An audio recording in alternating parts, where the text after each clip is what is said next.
Welcome to the Deep Dive. Today we're digging into a specific, pretty potent concept in criminal law, abuse of superior strength. All right. It's one of those aggravating circumstances in the revised Penal Code, paragraph 15. And finding it can seriously increase the penalty for a crime, yeah. Oh, absolutely. It makes a significant difference. Okay, so for this deep dive, our mission is pretty straightforward.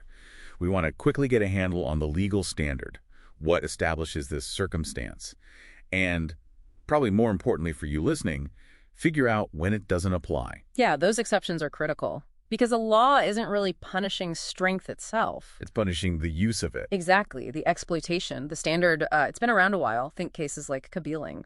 It's when advantage is taken of that strength. Or, when means are used specifically to weaken the victim's defense. That key phrase. Purposeful employment of excessive force. Something like that. That's the one. Yeah. Out of proportion to the means of defense available. Purposeful. That's the core. Okay, so that difference between just being stronger and deliberately using that strength. Yeah. That seems huge, especially for, say, a defense argument. It's everything. It comes down to proving that calculated intent, that deliberate exploitation. Without it, the aggravation just isn't there. So how do you prove or disprove that calculation? Well, that focus on deliberate choice actually gives us three main situations where superior strength won't aggravate the crime. First one, passion and obfuscation. Meaning?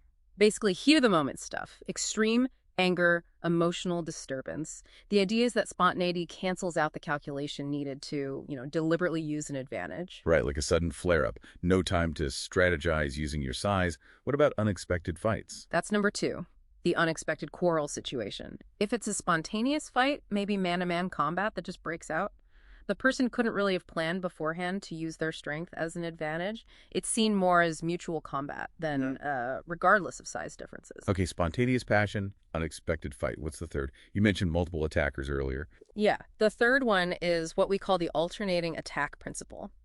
This is super relevant when you have, say, 2 or 3 people involved. If they attack the victim one after the other sequentially, instead of ganging up and combining their force at the same time.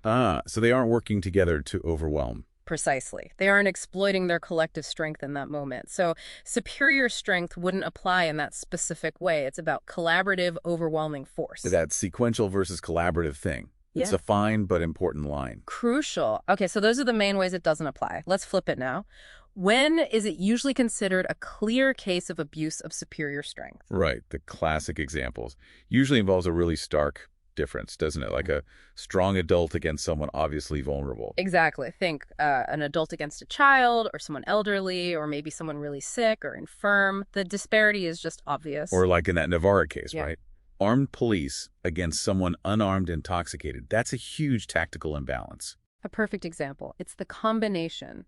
The weapons, the training, the victim's weakened state. That creates what the courts call a notorious inequality of forces. That's the abuse. Okay, so what about just numbers? Say 3 attackers versus 1 victim. Is that automatically superior strength? Not necessarily, no. You still need to prove they deliberately use their combined numbers as an advantage.